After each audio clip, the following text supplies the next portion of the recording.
आखिर क्यों विदेशी संत साधु भारत के शिवलिंग को अमेरिका ले गए? क्यों जंगल के बीचों बीच कुआई आइलैंड में इस शिवलिंग को स्थापित किया गया है? कौन थे इस मंदिर को बनाने वाले? क्यों इन्होंने विदेशी धरती पर हिंदुत्व को बढ़ावा दिया? क्या सच में इन्हें सपने में भगवान शिव से शिवलिंग स्थापित करने का संकेत मिला था? क्या सच में यह शिवलिंग खुद निर्मित हुआ है? क्यों खास है ये शिवलिंग? क्या राज छुपे हैं इस मंदिर और शिवलिंग में? आइए जानने की कोशिश करते हैं।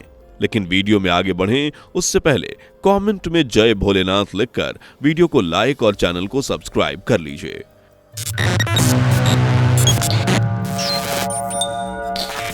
देवों की भूमि भारत पूरी दुनिया में सबसे ज्यादा हिंदू आबादी और सनातनी रीति रिवाज के लिए जानी जाती है।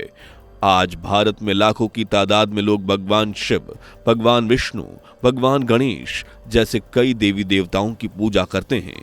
लेकिन अब यही हिंदुत्व की आस्था अमेरिका में भी तेजी से दौड़ती नजर आ रही है। लोग सनातन धर्म के रंग में तेजी से रंगते जा रहे हैं।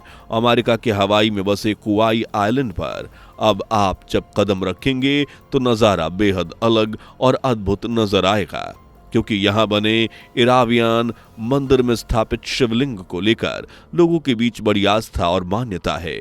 क्योंकि इस शिवलिंग को किसी इंसान ने नहीं बल्कि प्रकृति ने खुद बनाया है, वो भी आज से करोड़ों साल पहले। ये शिवलिंग क्वार्ट्ज से बना हुआ है।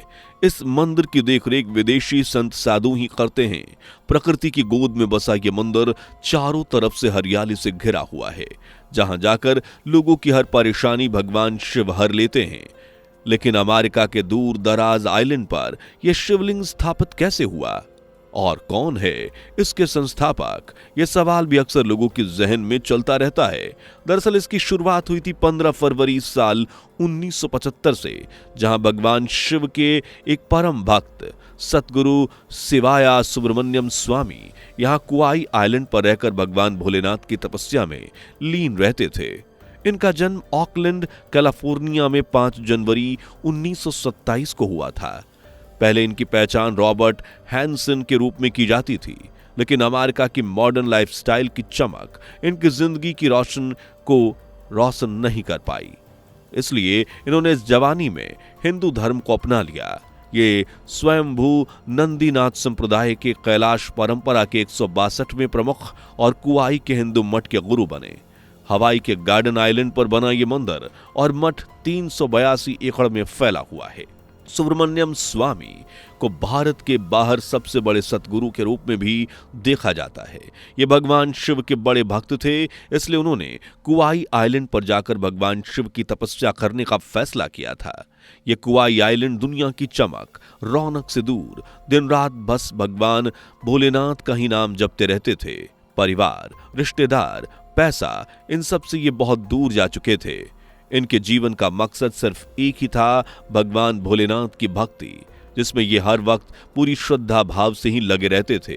ये भगवान शिव की भक्ति से इतने ज्यादा खो चुके थे कि कई बार इन्हें भोलेनाथ के अपने आसपास होने का एहसास भी हुआ, जिससे इनकी श्रद्धा को और बल मिल गया। इसलिए उन्होंने भगवान शिव की परम भक्ति के चलते राजयोग, कर्मयोग और भक्ति योग की पढ़ाई भी की।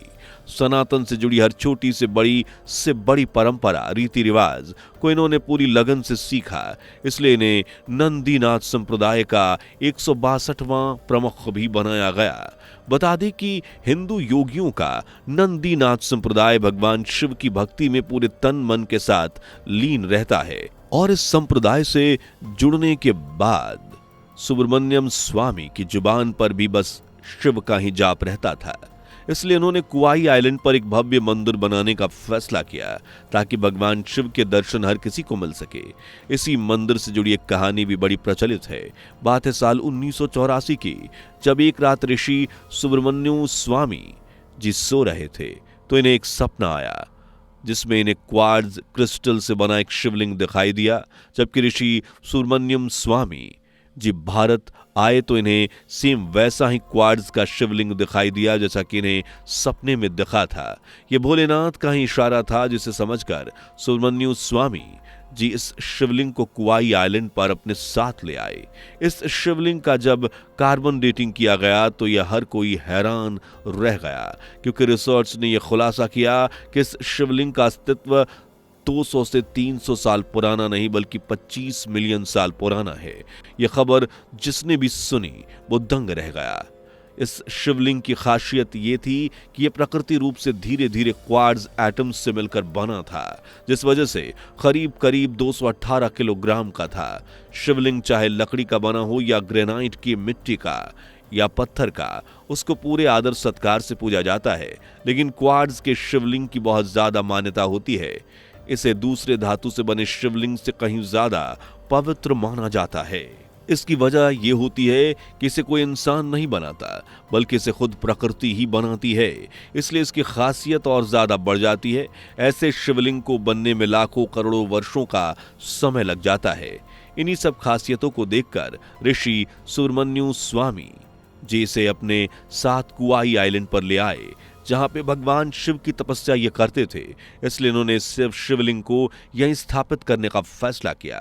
इस शिवलिंग को स्थापित करने के लिए मंदिर का निर्माण कार्य शुरू कराया गया और इसे वास्तु के अनुसार ही बनाने का फैसला किया गया, जिसके लिए चेन्नई के आर्किटेक्चर वी गणपति से संपर्क किया गया। वी गणपति पूरे भारत में वास्तु के हिसाब से मंदिर स्थापित करने के लिए जाने जाते हैं, इसलिए इस शुभ काम के लिए ही इन्हें बुलाया गया और मंदिर का निर्माण कार्य साल 1980 से शुरू हो गया। इस मंदिर को दक्षिण भारत के हजारों साल पुराने मंदिरों की तर्ज पर बनाया गया। हवाई की 14 लाख की आबादी में करीब 1% से कुछ ज्यादा हिंदू आबादी की हिस्सेदारी है, जो इस मंदिर में भगवान शिव के दर्शन के लिए पहुंचती है। मंदिर की देखरेख करने के लिए 50 विदेशी हिंदू साधु यहाँ मौजूद रहते हैं। ये मंदिर पूरी तरह से विदेशियों के ही हाथ में है, लेकिन जब आप यहाँ का नजारा देखेंगे तो आपको महसूस नहीं होगा कि ये शिवलिंग विदेशी धरती पर बने किसी मंदिर में मौजूद है, बल्कि वही आस्था, वही मान्यता और वही रीति रिवाज इस मंदिर में देखने को मिलते हैं। इसलिए विदेशी हो या भारतीय, हर कोई इस मंदिर में जाने की तमन्ना रखता है। इस मंदिर में भिक्षुओं की संख्या अच्छी खासी है, जो यहाँ आकर शैव धर्म का अध्ययन और अभ्यास करते हैं, जो कि हिंदू धर्म की एक प्रमुख परंपरा मानी जाती है। इसे हम भगवान भोलेनाथ का सर्वश्रेष्ठ स्थान है। जिस तरह अपने भारत में भगवान शिव के चाहने वालों की कमी नहीं, वही लगन, वही आस्था यहाँ भी भगवान शिव के प्रति देखने को मिलती है। ये मंदिर सादगी और आस्था का बेजोड़ नमूना है, क्योंकि आज यहाँ भी मंदिर में ना तालाब है, बल्ब है, ना ही बिजली का कोई व्यवस्था। लोग सादे तरीके से मंदिर की देखरेख करते हैं। ये एक इरावियन मंदिर है, जिसका मतलब है कि यह तमिल शैली में बना हुआ मंदिर है। इस पूरे मंदिर परिसर को ग्रेनाइट से बनाया गया है। इसके शिखर पर सोने की परत चढ़ाई गई है। ऋषि सुब्रमण्यु स्वामी जी की इच्छा के मुताबिक ही इस मंदिर का डिजाइन, आकार, हर चीज रखी गई है। इस मंदिर में मौजूद हर चीज को वैदिक ज्ञान और इंसान के हाथों से ही बनाया गया है, चाहे कितना ही जटिल डिजाइन क्यों ना हो। और उसे बनाने के लिए मशीन का इस्तेमाल नहीं किया गया, बल्कि ये पूरा मंदिर इंसानों की कारीगरी का बेहतरीन उदाहरण है। मंदिर में बनी सभी शैली ग्रेनाइट के पत्थर पर उकेरी गई है। भले ही ये मंदिर विदेशी धरती पर बना हो, लेकिन मंदिर की वास्तुकला भारतीय शैली से काफी मेल खाती है, क्योंकि मंदिर के लिए काम करने वाले सभी कारीगर साउथ इंडिया से ताल्लुकात रखते थे। कारीगरों में से एक एक्सपर्ट थे, जिन्होंने ग्रेनाइट के पत्थरों को अच्छी तरह से डिजाइन करके मंदिर के हर हिस्से को बेहद आकर्षक बनाया। इस मंदिर को बड़ी खूबसूरती से सजाया गया है। आपको जानकर हैरानी होगी कि इस मंदिर में लगने वाले ग्रेनाइट पत्थरों को भारत में ही डिजाइन किया गया था। जहां मंदिर में जो भी ग्रेनाइट पत्थर लगे हुए हैं, उन्हें पहले भारत की सरजमी पर डिजाइन किया गया। उसके बाद जब सभी डिजाइन्स बनकर तैयार हो गए तो इन पत्थरों को कुआई आइलैंड पहुंचाने का काम शुरू हुआ। इंसानी हाथों से बनाए जाने के कारण इस मंदिर को बनाने में काफी सालों का वक्त लगा। इस मंदिर को बनाने का काम 1980 में शुरू हुआ और 33 साल बाद यह बनकर पूरा हुआ।